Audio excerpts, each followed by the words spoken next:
وَإِذَا حُيِّيتُم بِتَحِيَّةٍ فَحَيُّوا بِأَحْسَنَ مِنْهَا أَوْ رُدُّوهَا إِنَّ اللَّهَ كَانَ عَلَى كُلِّ شَيْءٍ حَسِيبًا۔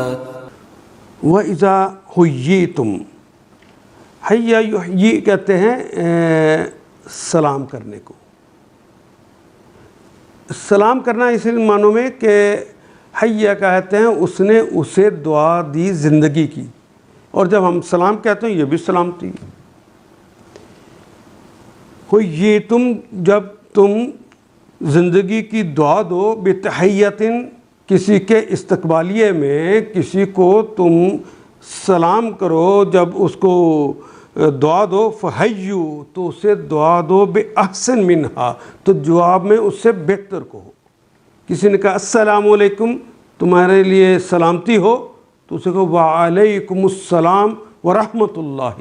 اگر کسی نے کہا السلام علیکم ورحمۃ اللہ، اس سے بڑھ کر پھر کہو ورحمۃ اللہ وبرکاتہ، یہ ہے احسن منہا، اس سے بھی بہتر، یعنی جس نے دعا دیا تو پھر اس سے کم دعا نہ دو۔ اور ردوہ، یا رد کرو ہاں اس کو، یا کم سے کم وعلیکم السلام اتنا ہی کہہ دو۔ ان اللہ، ان بے شک اللہ ہیں، کانا ہے، علی کل شیء، علی پر، کل تمام شیء، شے بھی اردو میں استعمال کرتے، حسیبہ، حساب لینے والا۔ اللہ اکبر۔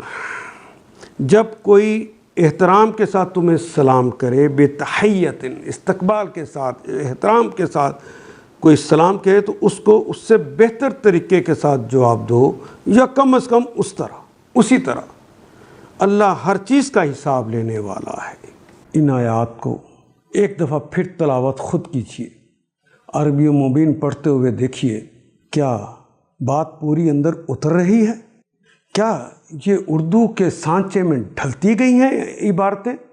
اگر بات سمجھ آنی شروع ہو گئی تو الحمدللہ یہی ہمارا ہدف ہے، اور یہ ہدف پورا ہو گیا۔ اللہ میرا اور آپ کا حامی و ناصر۔ الف لام